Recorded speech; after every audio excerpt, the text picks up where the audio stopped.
picked the wrong week to quit sniffing glue.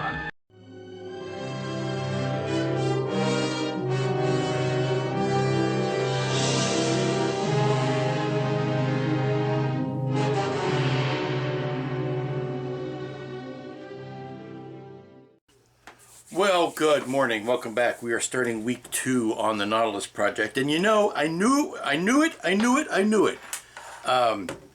knew that when I started this Nautilus project, I would be stepping into a minefield of hornets' nests housed inside of cans of worms. I know it's a big subject, and it's a big topic, and lots of very colorful different opinions about things, particularly the color and the lights and all of that kind of stuff. And this is where we get back to the realm of what we know, what we think we know, and what is actually there. As in all things, when possible, I tend to go to whatever source I can find, and that is, to me, the movie. What's in the movie, to me, is the source. Now, because I have varying levels of anal retentiveness, Nautilus, I fully respect the design and love the steampunk before there was a word for it, nature of it. But I am not, on the level of obsessiveness about the Nautilus, I'm about here. There are plenty of people that are up here. I'm about here. I'm not down there, but I'm about mid-range. Now, if this were something like the Enterprise, I would be out of frame. This is, you know, my reverence for that, as opposed to the Nautilus, which is still great. But yes, there are lots of reference materials. Yes, there are lots of instances of Nautilus. There are the full-scale attractions at the theme parks. There are a myriad of licensed products and, making ofs and interpretations and this and that and the other.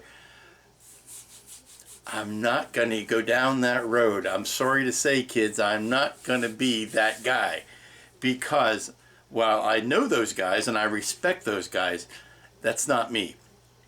I have the great fortune of having two really good friends who are complete Nautilus nuts, and I've been, picking their brains and respecting what they're doing and looking at their references and seeing what they've done, and I'm shooting for somewhere in the middle. I am not a rivet counter on this subject, and where that is going to play out is in the lighting. Mostly in the lighting, because going back, and I'll be happy to show you, I've pulled some screen grabs from the movie. As far as let's just get into it here. See if I can do this without all of the pieces that I've got kind of sitting in place falling off. This may not work, but we'll try.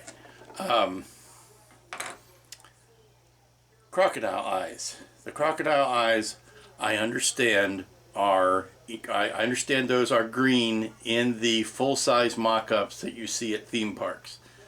I don't believe they're green in the movie. As a matter of fact, there are only two shots where they actually are even on for any length of time, and then when they are the same warm white color as these guys, as the spotlights on the sides. So my amber that I put in there, this is back into the realm of what you think you know. I thought those were amber. They're not. They're warm white.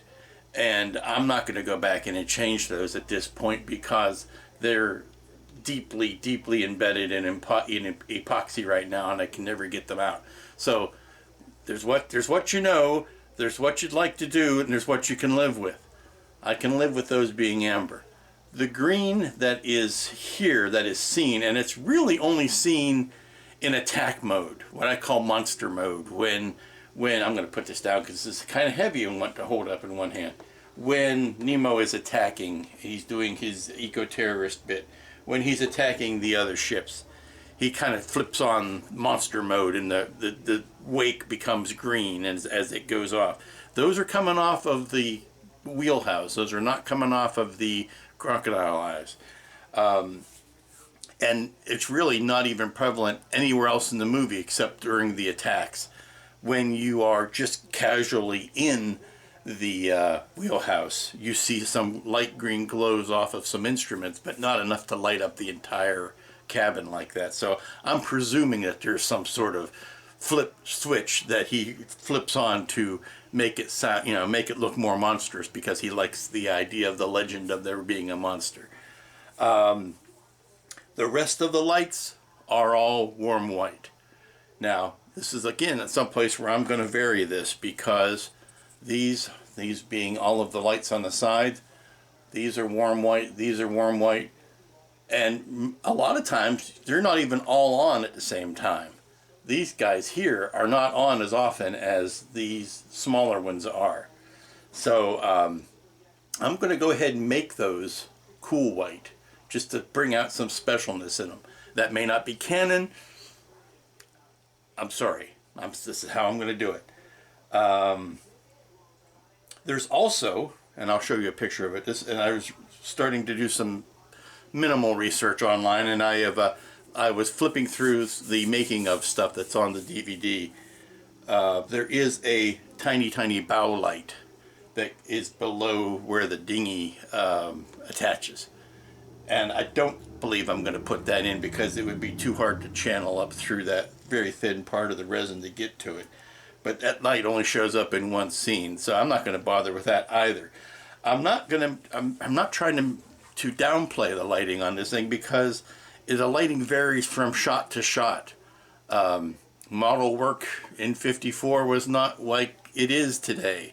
The model work was like secondary. I think they were happy to see the silhouette going through the water with the propeller spinning, and I think that was probably good enough for them.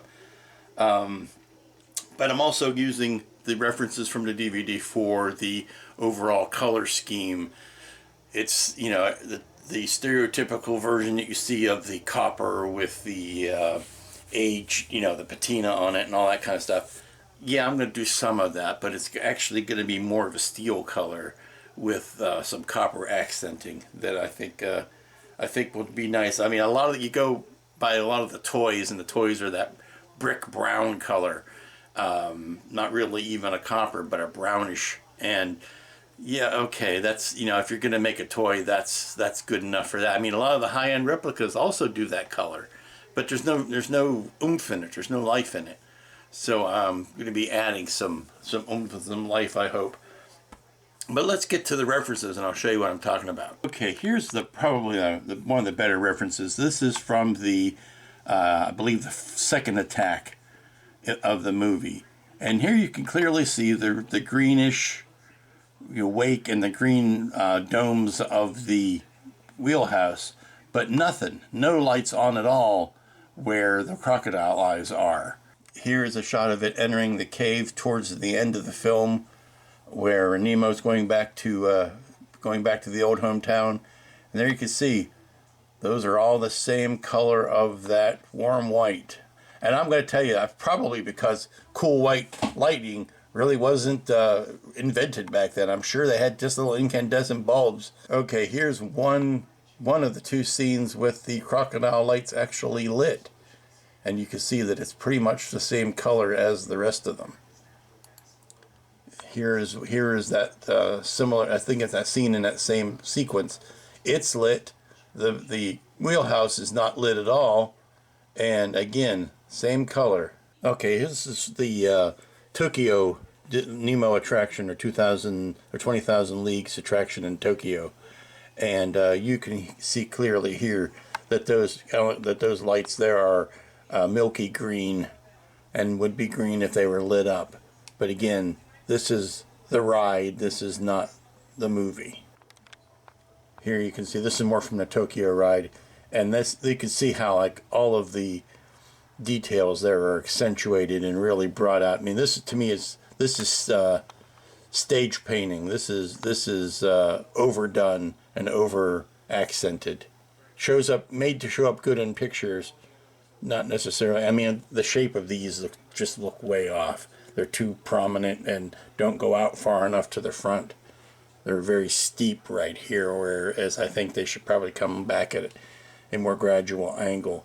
Okay, I'm starting to play with the lighting concepts for the Nautilus, and there's two ways to go with lighting. One that is basically a glorified lamp. You have all of your lights on one circuit, and you have one switch, and you flip it on and all the lights come on at one time and everything is glorious and great. And then you can get into circuits. But everything on this Nautilus comes back to where it's going to be displayed, which is up at the ceiling level, up at the belfry. It is going to be inaccessible. I'm not going to be able to, I might for a while after I just finish it, have it down where people can ooh and ah over it and I can point out all of my laborious hard work. But its grand resting place is going to be on an inaccessible shelf. So spending a lot of time making a lot of involved circuitry, it's not going to be worth it to me. So I'm going to be going the glorified lamp route. One switch turns everything on. Now, I just did the one thing that I should not have done, which was, spend an hour or so going down rabbit holes of looking at various Nautilus builds on YouTube. And there are ones out there that do everything but whistle, sing Yankee Doodle. I'm sorry, what's the old phrase? They do everything but whistle Dixie, which around here is serious business. But they, are much more elaborate than I ever will have a need to do. And these are obviously labors of love for these very good builders and very fine painters. When it comes to lighting these, again, warm whites, cool whites on the big spots. But one thing I've noticed, and it's a problem with current lighting, when I use SM LEDs, look how shallow those are. Those are very shallow. Bradley Cooper would sing about how shallow those are. But if I stick a bulb right there, you're going to see that bulb no matter what I try to put in front of it, because the googly eyes that go over top are also fairly shallow.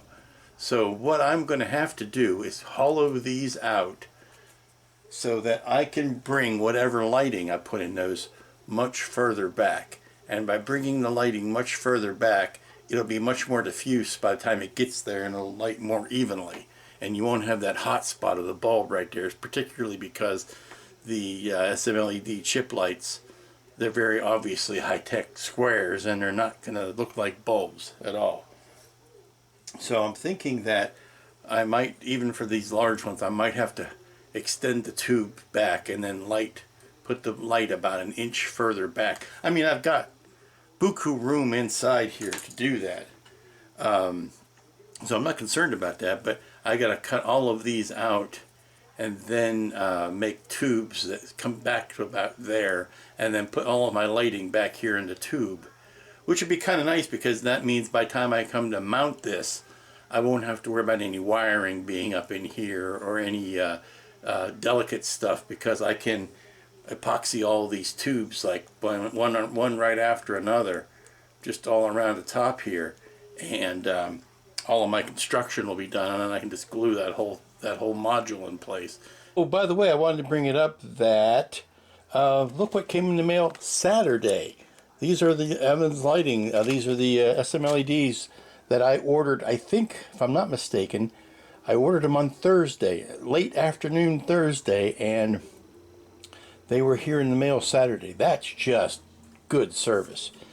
I take no compensation from them, but I would advertise for them in a heartbeat because they always do me good.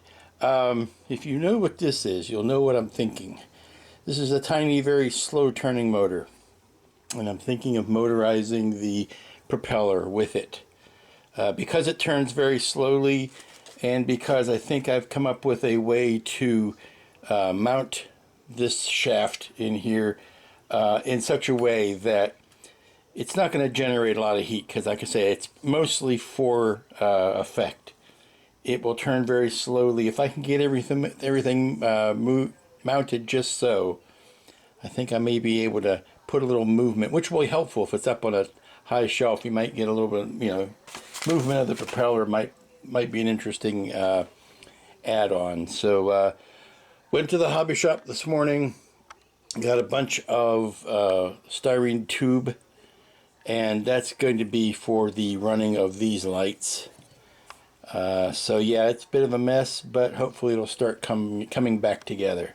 So welcome back. It's Tuesday. It's Super Tuesday in our state. So before I go out and do my civic duty of voting, early and often, as they say, I need to do the last bit of deconstruction on this hull before I can start finally putting some paint on it.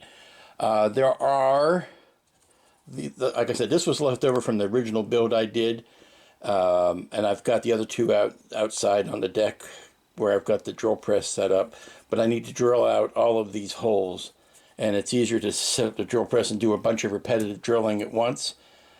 So I got to drill that out, and then I've got to put the sanding head on it and open this hole up much bigger so that I can push all of these in here, because I'm going to have tubes attached to the back of these.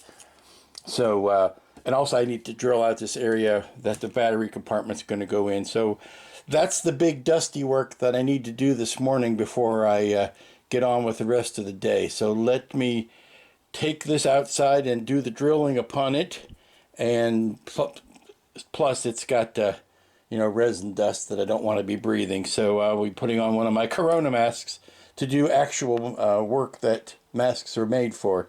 Okay, I'm back. I've just got all the tools put away in a vigorous Silkwood style shower. Now that I have got all the resin dust off of me, I feel better to describe what I just got done doing. You'll notice these are all open. Hallelujah. Those are opened and cleaned out, and these are just the right size to fit a 1/4 inch plastic rod in. So what I will do is put these in from the back. Come on, there you go. Put them in from the back. Put a light maybe this far back, and that will get plenty of chance for it to get diffused before it gets up to the front. And I can still put a googly eye over that. I can sink that in just a little bit. Sink that in just a little bit and stick the googly eye over top of that. And you may have noticed I've got all of these drilled out the same way, so that when this goes on it, there is no blocking behind it anymore. Let me see, now that those are in, there's no build-up behind that, so now I can run those lights the whole way through. And there'll be some opportunities here for some epoxy sculpt to go back in to fill in some of these cracks and crevices once it's done. Alrighty, let's get down to business on these spotlights. Here you can see what I've got in mind. Take this module, this framework, extend some tubes back through it, just like that. Put the bulbs on the end of the tubes, which will help diffuse the light as it's coming out. And maybe stuff the tubes with fiberfill. Put a googly eye in the end. That gets the hot spot away from the edge. It also fits into the framework like this. Let me pop it in place and then move the camera so that you can see it. Wouldn't that be a novel idea? Okay, let me zoom in on it. There we go. See, now you can see what we're looking at. We take this piece here, pop it into the frame, and all of our wiring happens in here in the middle, and is not out here to delicate edge. And by the time you put two of them together, back to back, I'm even wondering if I can make one bulb do both things, but that would mean, I don't think, well, I'd have to check. I don't think they're strong enough to do that. If I had one tube that joined them both the whole way and put the bulbs in each in the center of the tube, I'd have to see whether or not that would be strong enough to shine out both sides. Okay, experiment time is paying off in dividends, I think. You have a light here that's noticeable. It's not bright. It's not going to blind anybody. It's visible. It's there. It's on both sides. And it's interestingly captured because of this. If I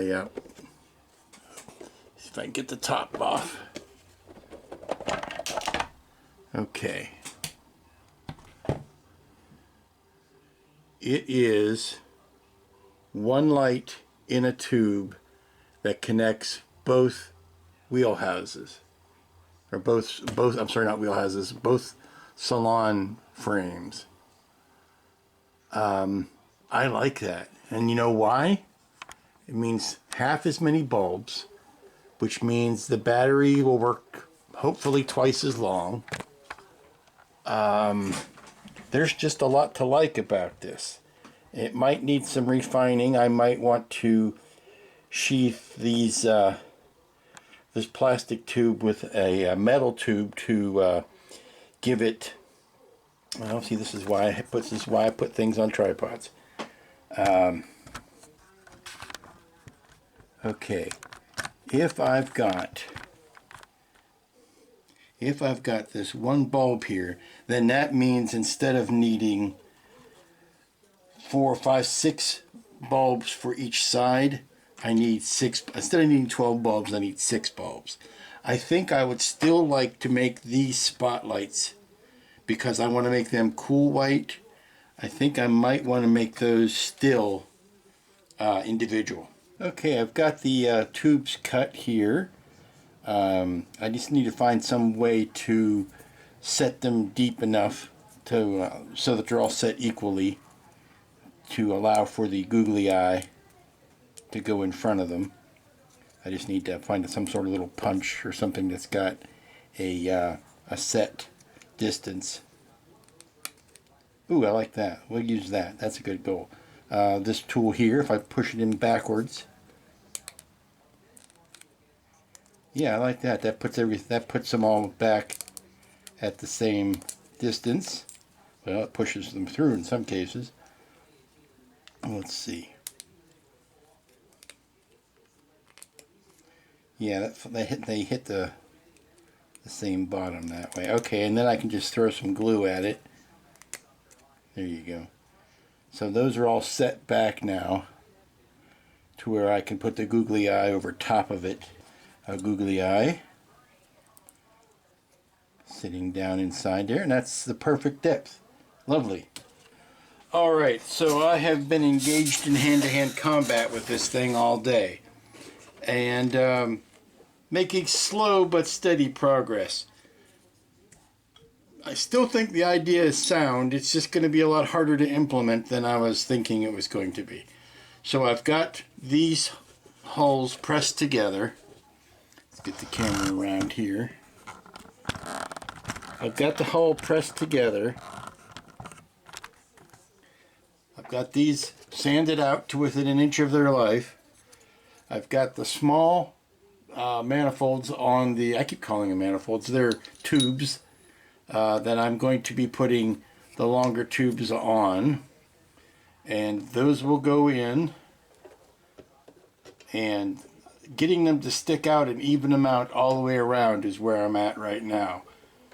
So once that's in and glued, I can go ahead and put that in and then force the tubes to meet in the center.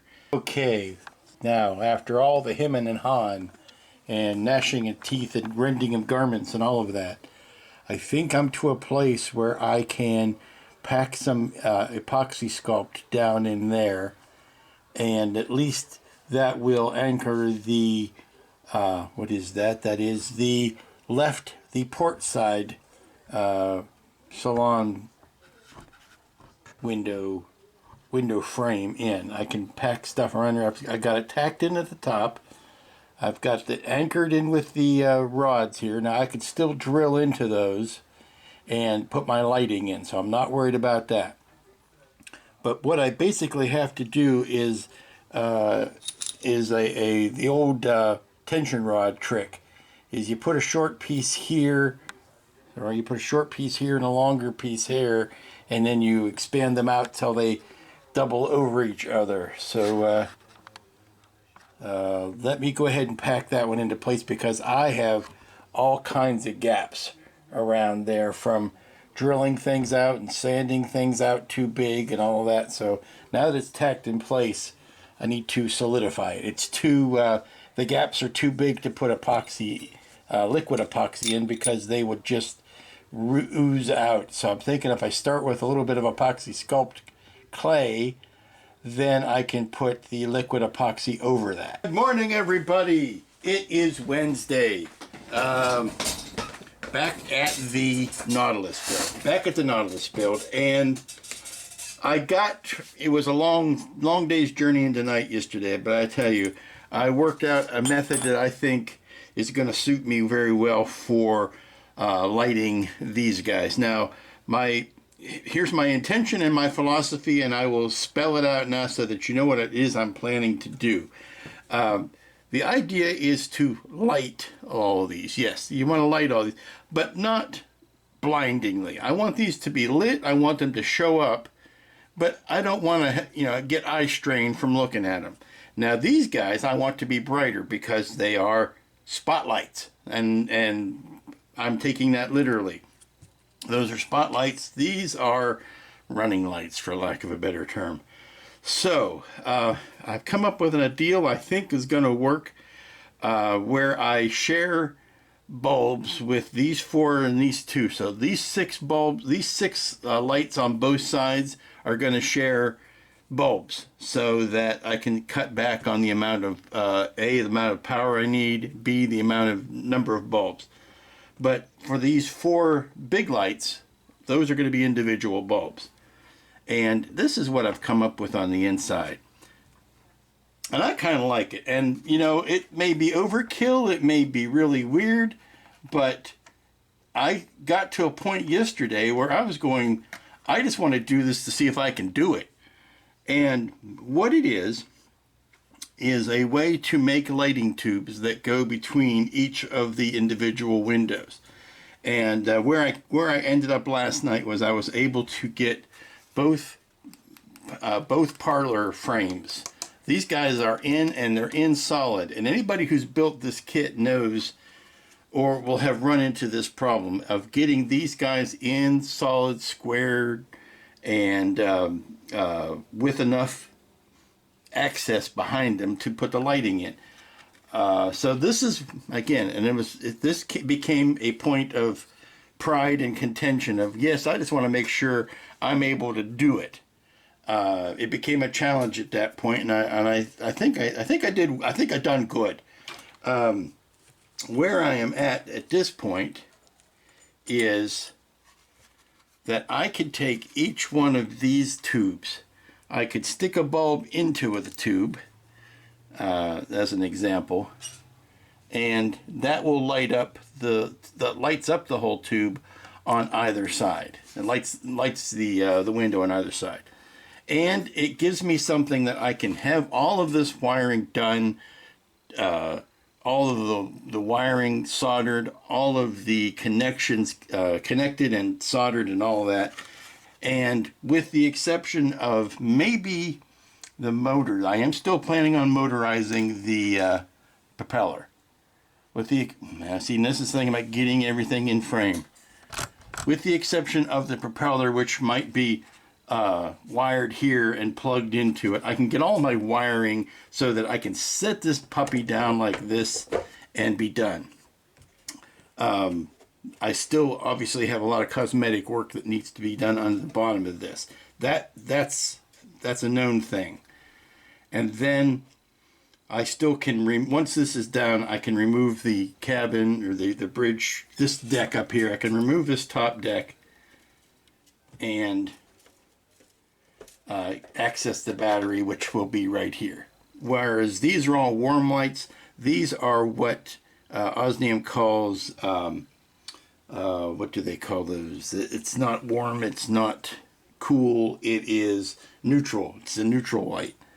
It has aspects of warm and cool in it, but it's enough of a color difference so that when these warm lights are here, which have a more yellow haze to them, then these ones will shine a little bit brighter. A word, if I may, on googly eyes. You know I love talking about googly eyes because I love saying the words googly eyes. Googly eyes are what we're using for all of this. And there's a marvelous thing about googly eyes. If you slit the googly eyes, and there's a phrase you never thought you'd hear this today. If you slit the googly eye just along the side here, just wide enough, you don't have to cut. A lot of people don't like working with googly eyes because they think they have to cut the entire clear piece, the entire lens off of the white backing. You don't have to, particularly in this use. You just want to get the pupil out, because if you've got a fearsome looking warship and you're using googly eyes to stud the surface to make domes, you don't want to have those little rattling the rattling irises taking all of your fear away. So basically you have to pull it out. You pull out the actual iris, and that leaves you an empty eye. Well, the empty eye has a very nice thing on it that you may not be thinking. The empty eye has a white diffusing plastic on the back. So if you can pop that whole thing into your shape, not only do you have a dome where you want it, but you also have the light diffusing from the back, and you don't have to cap the end of that tube with a white diffusing material. And you may notice that I have my 4 spotlights kind of ganged up here, and I'm leaving them burn for a while. And that may be posing a question to you as to why I would do that. Well, I'm letting these burn in because I've been burnt before. I've been hurt.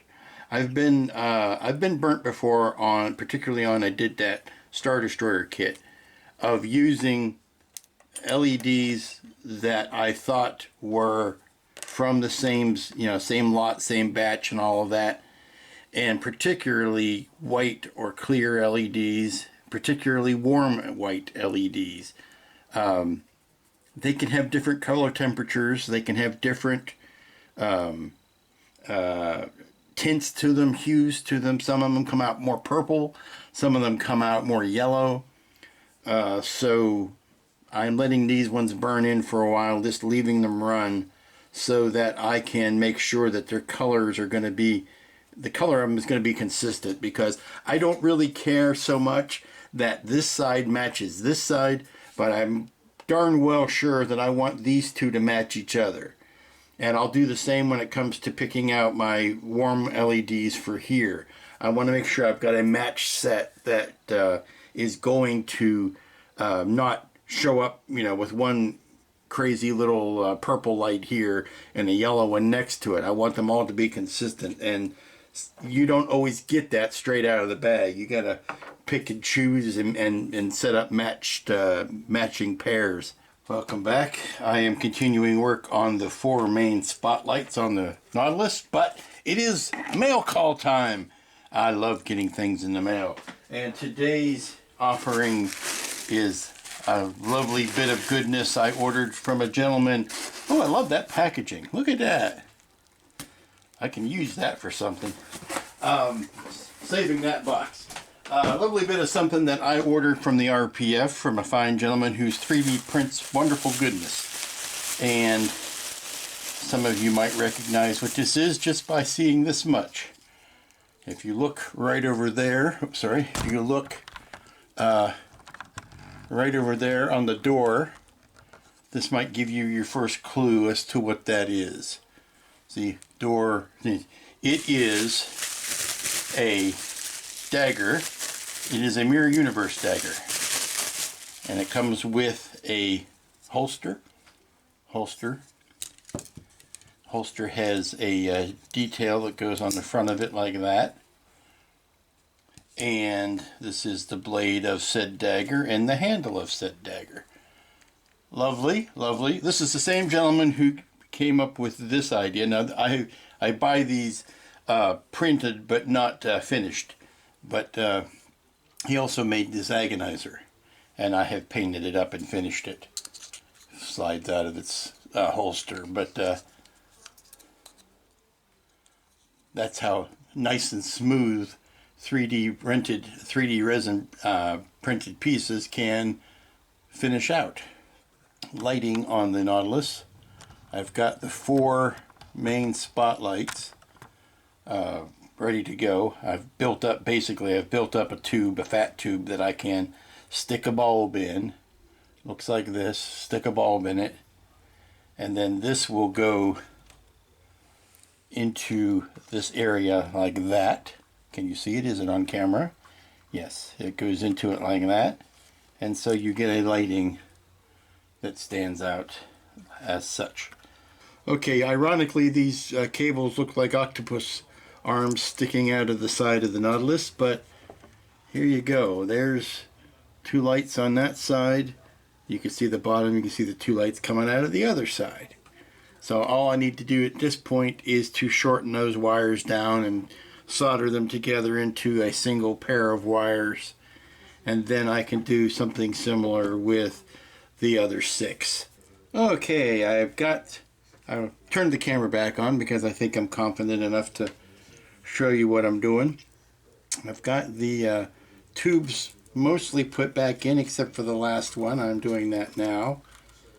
I'm going to gang up all the wiring that goes to all of these and hopefully have something good to show you in a second. Now the last one I have yet to do, and what I've basically done is I've drilled a hole in the telescoping tube. Here you can see the telescoping tube, and there's the hole. Now what I'm nervous about, and I won't mind telling you, is the fact that I've got magnet wire going through a hole in a metal tube, in an aluminum tube, and I'm afraid I'm nervous about scratching the coating on the wiring and shorting out the lights. So what I'm doing is pushing or squirting in a little bit of hot glue into that hole, and hopefully that will touch all of the sides and keep the bulb from touching anything that's going to strip the wiring. And then I'm pulling it back just ever so much so that it sits halfway down the tube. It's suspended in the middle of the tube. It's not touching any of the walls, so that any of the bare contacts on the ends of the LEDs are not coming in contact with any of the metal walls. I don't know if you can see all the way down there. There, yeah, you can. But you see the LED is suspended in midair. There you go. There's your shot right there. Now, when I put a little power to it, this is what happens when you're not ready for the camera, not ready for company. When you do that, then you get a light that comes out of both sides. And now I can push that back into place here, and I collapse the tubes on each other, put it into one end, and then pull out the inner tube. Not that there's an inner tube in here, but the tube that's on the inside. So now I've got 4 tubes here, 2 more tubes at the bottom, and they all have LEDs in them. Now I'm going to take a second here and I'm going to wire these all together and solder them up off camera, and hopefully I should be able to this is the this is the ganglia of the 4 bulbs that go in the main spotlights. And what I want to do really at this point, or very close to this point, is I want to stress test. I want to get a fresh battery, and I want to put everything, all the lights on, hook them all up. And I want to see if if the battery will run them all, and for how long, because I don't want to get into the point where I am, what I'm doing is it's going to end up draining the battery real quick. I desperately do not want to put the ship on a transformer, only because running a transformer wire up to that shelf would be a nightmare. So I need to figure out whether I'm going to have to put this or put this on 2 different 9-volt circuits. I don't want to have to do that. I really don't. But if something happens, then I might have to. So I've got everything here the way I'm happy with.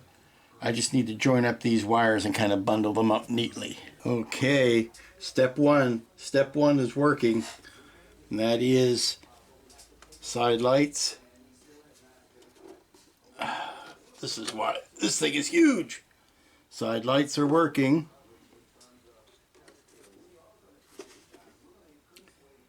I've got to put the next step in, which is to put the spotlights in.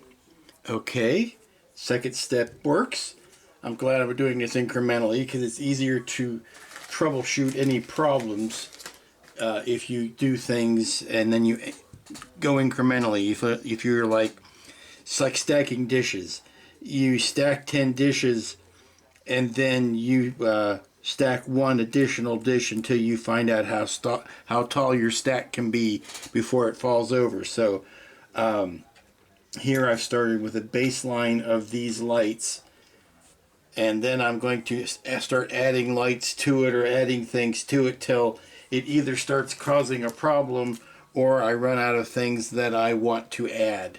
And if I run out of things first, then we have a successful lighting. If it starts acting up before I run out of things that I want to put on there, that's when I know I have to back up and come up with a plan B, or a circuit B, or a power source B. So the next thing to do will be to add in the lights that will make up the wheelhouse, and then finally after that we'll be adding the motor, because in order, that's the importance. Obviously I want to have these lit. The bare minimum is to have these lit and the wheelhouse lights lit, and anything beyond that is the proverbial gravy. Okay, the next step is accomplished. The wheelhouse and the crocodile eyes are in addition to all of the rest of them. Everything's still mobile, still happy. Now the green light in there is not, it's just in there for show. It's just in there to take up space. It's not aimed down at the floor. I wanted to make sure that it would work before I went back and, stuck it back in the roof of the cabin and all that. But we still seem to be in pretty good stead here. We've got crocodiles, we've got the green light in the cabin, we've got the side lights. So the next step is going to be adding the motor. Okay, we got good news here, folks. I mean, this is supposed to turn slowly. This is a slow turning motor, but we've got all the lights on. We've got the motor turning. So now the question is put a fresh battery on it and see how long it lasts, because this is everything I want the ship to do. That's tremendous. Yeah, before I went through all of the hassle of mounting this thing, I wanted to make sure that the load could take it. Okay, I'm kind of happy with that. I think I can live with that.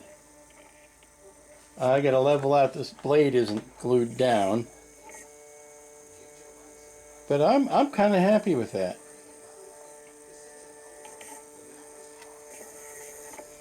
Got to level it out, obviously. But that's a nice speed. It's a nice noise level. It's a nice smoothness. Okay, I think I'm ready to nail down some of these mounting points.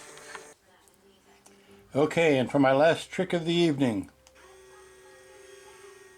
Now, I don't know what the range of this thing is. I think I might have to be fairly close, which is not going to be good when it comes to putting it up on the tall shelf. But I hope you notice we have, starting at the back, we have the turning propeller. Yay! We have, well, we'll just pick up the whole camera. We've got functioning parlor lights, salon lights. We've got wheelhouse lights, including monster mode green lighting. Everything is working, everybody is happy, and This is running off an aging 9-volt battery. This is not even a brand new 9-volt battery. Good morning, kids. It's Thursday. Rally around the workbench here. I've got a tale to tell you. Was thinking about this all into last evening after I had shut the camera off for the day. And the lighting test that I did yesterday was very instructive, as those things tend to be. But not in the fact that, yes, it'll handle the load that I am expecting to put on the battery. But it really drove home what I think is going to be a problem. And I may be overreacting to it, but I keep thinking about everything to do with this kit is going to have to deal with where it's going to be displayed, up and remotely and out of the way. And after playing and tinkering and working with this remote from Evans Lighting, I decided to scrap it. Not the idea, but this actual remote. This is not a knock against Evans Lighting's remote. For what this is, it is a marvel. It is well worth the money, and I will be using it again on another subject. But here's the thing. Like I said, this is going to be way up on the shelf, and I was having a hard time even from here, from this distance of maybe a foot and a half, of reliably being able to turn the lights on and off with this. And it just doesn't have the oomph or the range that I was looking for. And plus, the sensor, the little antenna that goes on this thing, this is going to be buried inside a fairly heavy resin kit. This is not a thin styrene walled kit. So without the comfort of being able to, stick the remote up like a mast or something, or do something equally unaesthetically pleasing, I was going to have to try too hard to make it work. So I went back. I went to my my other source, which is not Ralph. Ralph, I love you to death, but I'm too far down the road to get one of your remote boards, because if I got one of your remote boards, I would want to hook up all the lighting and everything to it and go all out. And that's time and money that I would rather save for another project. So I went to the osnium.com. Osnium.com is the place. It's probably the first place I discovered when I was looking for LEDs for lighting models, because everything there is built for pimping out your ride, basically. It's for automobile lighting, and that's all 12 volt, and it runs down to 9 volt. And I get all of my pre-wired LEDs come from Osnium, the 3mm and the 5mm. The SM LEDs I still get from Evans, but the 3mm and 5mm I get from osnium.com. And they have a remote that I used, the last time I used it was on my Star Destroyer kit, and I can virtually stand in one end of the house and hit the switch, and those lights will light at the other end of the house. That's how strong and beefy that remote is, the remote module and everything.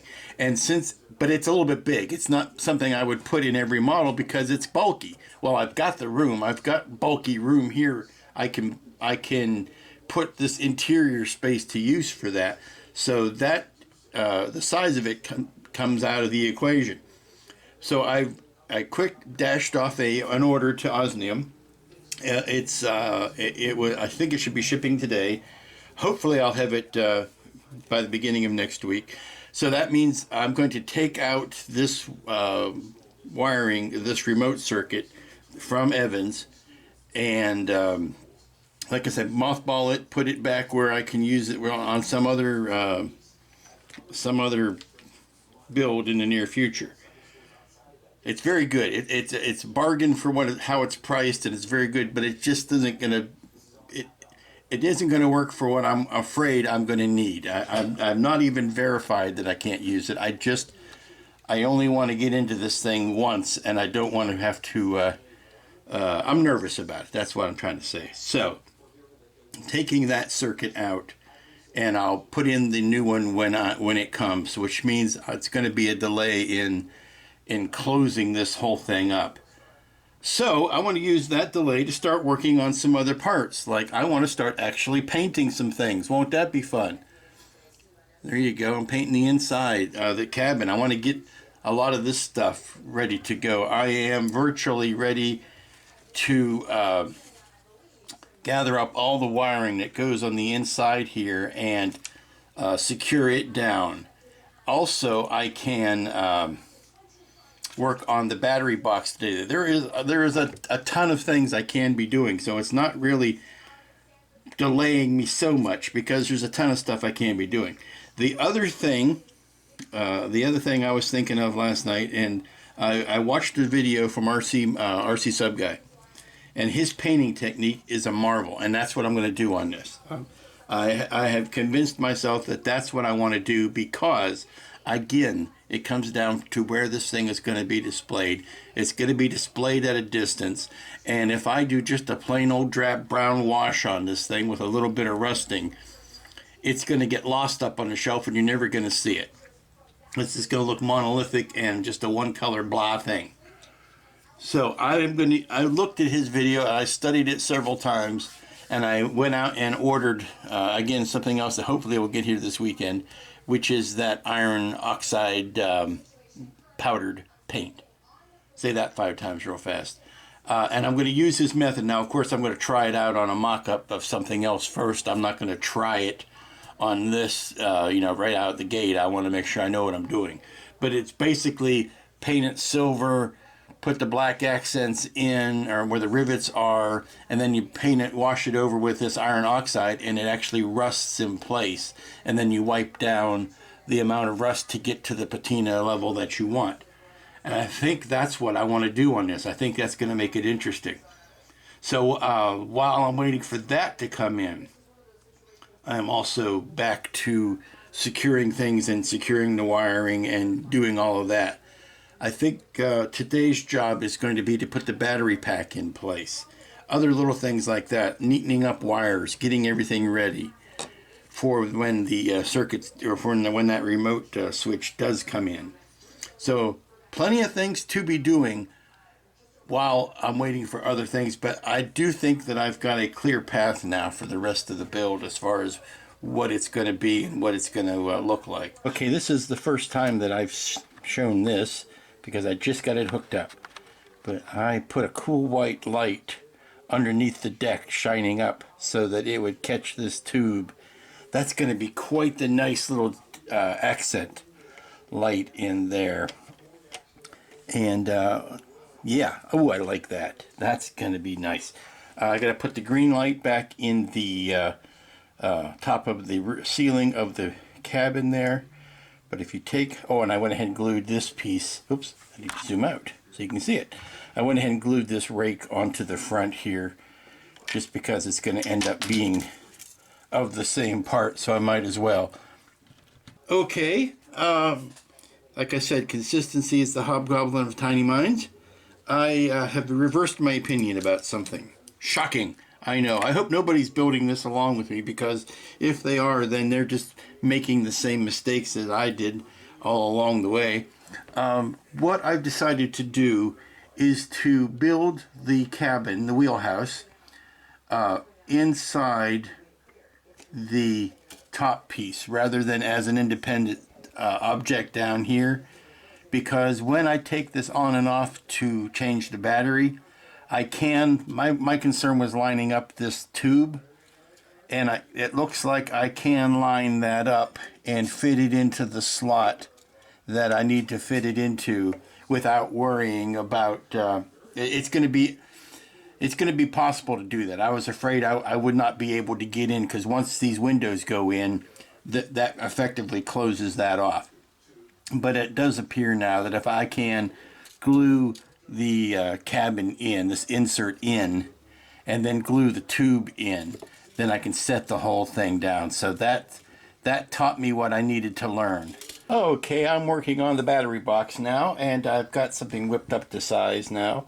I just have to make the hole in the hull match it. The hole's a little small, but we've got plenty of room. Basically what this is going to do is it's going to hold the battery in such a way. The battery goes in there, kill switch goes on the battery, and then this all, what I'll do is I'll cut a hole in the bottom here. Sorry, get in camera. Battery fits in box, kill switch on the battery, hole goes in the bottom of the box, and then I will run this to the wiring, and that will allow me to go in here and pull the battery out and switch it. Okay, it looks like it's going to go in better from the underneath than it will be to sink down through the top because of all the stuff that has to happen on the deck. I don't want this getting in the way of. So we've got these little flanges on either side, or all four sides of this box, and this is the battery clip itself. So we chuck that down in the hole, and there, just push it down. There's no battery attached to it right now. But then we just put this in place, and then all I got to do is throw some epoxy over that to kind of seal it. Okay, I think we've got a good spot to stop today, and that is with JB Welding in the battery box. Oh, I know one other thing we can do today that doesn't involve any of that, and that is to go ahead and glue in the cabin insert into the top wheelhouse. Getting this epoxied in, I think we can go ahead and do that. Welcome back. It's Friday. It's the last work day of the week, and getting a late start today because I had a pressing concern. I had a sign job I needed to get out. It was a quick turnaround. One of those quick turnaround deals. We've got an event coming up this weekend. We need signs. Can you make me some? And yes, of course I can. And so I am back on the Nautilus now. And looky here, I've got a battery box. Ta-da! Well, it would help if you had it pointing into the camera. There you go. Looky here, I've got a battery box with a kill switch on it. And since I am waiting for the remote board to be coming from Osmium, I cannot close this up yet. But really, that's the only thing that's keeping me from doing the final soldering and connections and then closing the hull. I hope to do that at the beginning of next week because the tracker says I should be getting those parts either Saturday, either tomorrow or Monday. So it'll be fairly quick beginning of the week. So what I can do today is now that I've got my battery box in and I've got the cabin in the top part here, I can drill out the final hole to push this wiring down through that I'm going to be attaching and detaching with a jack, although I feel that these wires here just might be strong enough on their own. So I need to make a big enough hole to push all these resistors through. But then I can just do kind of like this and then just hopefully avoid doing a lot of jostling. But one thing I do want to do, obviously I need to put the big wheel, the ship's wheel in, and the two little, I'm making a hand motion that you can't see because I am on in real life and the camera is showing this tiny thing. So I need to put this guy in. This was so much prettier back when it was a metal part. It is just not attractive at all in this plastic iteration or this resin iteration. But I got that part to go there. I've got the wheel to go here. The tube will go there. But what I want to do is put in a railing here. And the railing doesn't have to be perfect. It really only has to give me an indication, because when I'm looking in through the windows, I want to see the railing. Obviously, the stairs going down, there's no stairwell here. And this deck, the resin making up this deck is about, it's more than 1/4 of an inch thick at this point. So there's just no way I could, chunk a stairwell in there. But what I can do is make the indications of a railing. Okay, I'm building the spiral staircase railing in place. Let me zoom in on that so that you can see it. There you go. It is 5 posts, 1 in the center and 4 on each of the 4 quadrants. And there are 2 railings, one towards the top and one about the middle, and then the bottom, it just sits on the hull. I'm trying to see whether or not that is nice and level. I thought I'd gotten it pretty level. I might have to do some adjusting on it. But the best way I found to do that was to take a, let's zoom back out now, take a piece of telephone wire here, because it's thin enough and also holds its shape, plus I've got a ton of it around. So you take the telephone wire, wrap it around a paintbrush handle to get your basic circle, and then you expand that circle out a little more. But that'll give you your basic ring of wire. Yes, to quote Johnny Cash, I fell into a burning ring of wire. Ring of wire.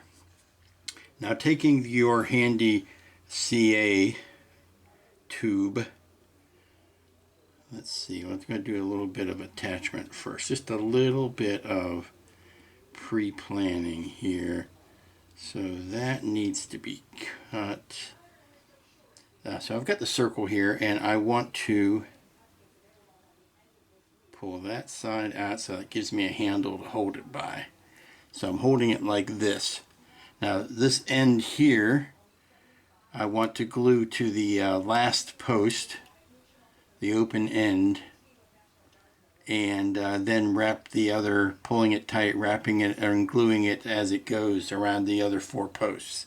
So since I need ultimate concentration to do that, I am going to see if I can do this on camera. Ooh, won't that be fun? So we take a little bit of dab of CA on the end of the wire, and we attach it to there. Now I'm not worried about lining up the other or getting it level. I'm just worried about getting this first one to attach. Once it's attached, I can kind of pull tension against it. Okay, see, it's attached now. Little CA, little kicker, that's all you need. So now what I want to do is pull it tight. Oh, it broke loose. Okay, re-gluing. I might have to turn the camera off. Okay, our wires are in place, our railings are up. So all I need to do is let the CA cure on that a little bit and clean off some of the zip kicker that I've sprayed on it to assist in the drying or the curing of the CA, and then put a coat of brass paint on it. I have to decide yet whether I want to put this little ball here on the newel post here. I think something like that could be, oops, I think something like that could dress it up nicely. Alrighty, to paraphrase our favorite Dark Lord, this will be a day long remembered. This will be the day we put the wheel in the wheelhouse. Got the railing done up. That's waiting for a coat of paint. Wheelhouse, or sorry, wheel ready to go in the wheelhouse. And then we'll put, I guess would be the helm, would go next to that. And then that's going to determine the space that I've got left for that secondary railing that kind of goes, get my fingers out, fat fingers out of the way, kind of goes something like that. But I want to make sure there's people room around it. Okay, all the controls are in. And I gotta tell you, I don't know whether it speaks to the size of the parts or the crimpness of the wheelhouse. Model versus set obviously could be a problem. As much room as given in the model for the wheelhouse is smaller than the physical filming set. But these controls have to be right up on each other so that everything can fit, even with the bulging eye portholes. It's going to be a bit problematic to make room for everything. So you can see that that's in, but it's like sticking out the window almost. Okay, I'm going to do a little bit of surgery here. These breather valves that on the actual ship come up, and they pivot up and down, and they allow fresh air in, as I'm assuming breather is in the name. But it also covers up, this whole thing covers up that nice little stairwell. In the movie, these last two fold in on each other, and I'll open up access to that stairwell. I'm not exactly sure how they would do that, because it would cut into this area right under the window, and I have seen scenes where they're looking out that window and it's a pretty unobstructed view. I mean, you can get up right up on it. So if these two things were to collapse in on themselves, that would have to do some awfully tight telescoping. But what I'd like to do is I'm going to go ahead and make a little surgical cut to cut these last two off, so that I can glue these guys down but still remove this if I want to show the stairwell. Okay, well, it's coming up on Friday afternoon, getting close to the time where I would normally be shutting down for the week, and I'm trying to think whether or not this is a good place to close it down, as it were. I've got the last little bit of detail on the top of the hull, that skiff, which you cannot see because it's not in camera. See if I can zoom out. There you go. I had it zoomed in too tight. I've got this skiff. I've just got it held down with tape so that the epoxy will set, and then it'll be done. All of these pieces are in. This is not glued down, but got a ton done this week. I'm kind of glad.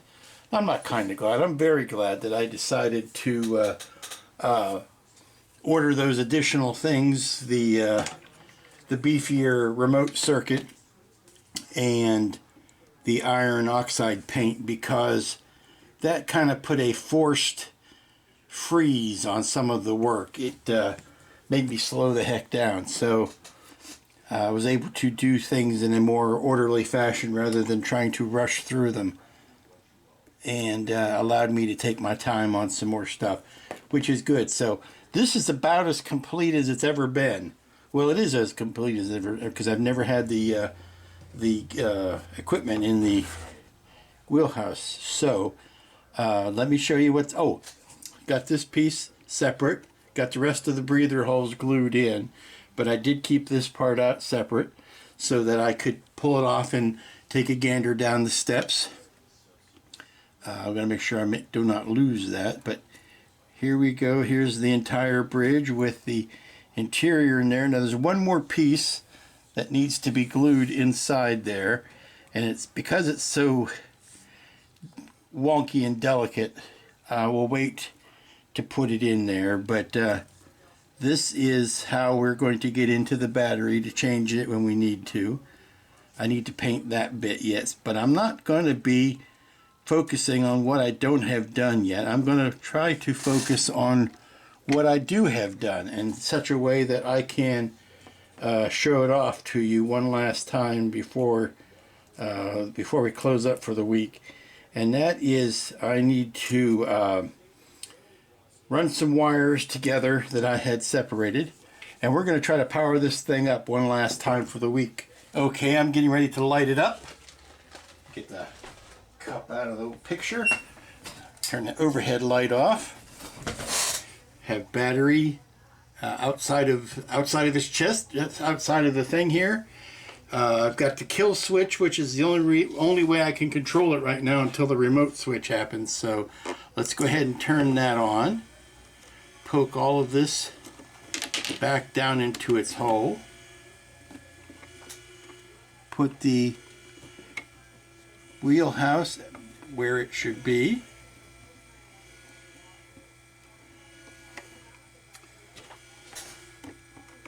Push that back down in. There we go. Now, outside of the fact that I do not have the portholes in, I've got the propeller spinning. You can see that back here, nice and slow. Got the side lights on.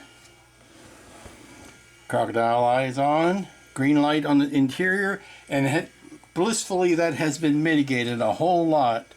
Not only by the post here, this lit post here mitigates some of that green, but also just putting a dab of paint over it to knock it down. That's cheap man's resistors. Just put some paint on it.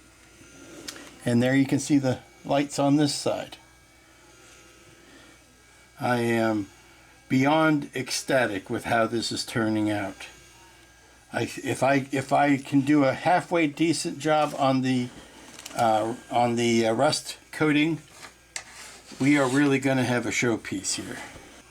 Now there's a whole lot of work that needs to be done back here. There's this guard here. There's stanchions that go out to it. That all cannot be done until the top and the bottom are combined because it overlaps this joint. So that'll be done when the two halves are put together. The one last big piece of work to do is to get not only these domes on, but to get these guards. I have to do the 3 arms on either side of this and get that glued down. That isn't going to happen. I mean, I'm going to paint everything. I'll put masks over the holes here. But when I go to paint everything, I will do that before I put either these in, or the crocodile eyes, or any of these, because I don't want to get paint on those. So I'll paint everything and then I'll put these in place. I'll have to paint these at the same time, but separately, so that everything's the right color and all that. But oh man, yeah, I'm happy. I'm happy with it. And that nice little slow propeller. Any faster than that would really be, I think, wrong, because what I'm more interested in is just the effect. I'm not really interested in trying to move it or get any speed out of it, and I think it would draw too much attention to it if it was moving at a really high speed. Okay, looking into that wheelhouse, and you can see the lit tube. You can see the light bouncing off of the spiral staircase railing, which is all I was interested in, just to get that effect. And I think this is even going to look nicer once the portholes are in, or the porthole windows are in. But yeah, I'm really happy with that. And that, dear friends and fellow Nautilus nuts, is where we're going to end week 2. I got a lot done. I'm very happy with the pace that I am setting on this. And if the mail gods are kind and everything else comes in early next week like it's supposed to, we should be finishing this little bad boy up next week. I'm looking so much forward to trying out that iron rusting technique to see how it works out. I've seen good things, and I can't wait to try it out here. So until next week, when hopefully we're wrapping up our little trip to 20,000 Leagues Beneath the Sea. Sorry, Beneath the Sea, that's Irwin Allen. Under the Sea, that's Walt Disney. So until then, y'all be good to each other. Wash your hands. Don't sneeze on people. And we'll see you here next time.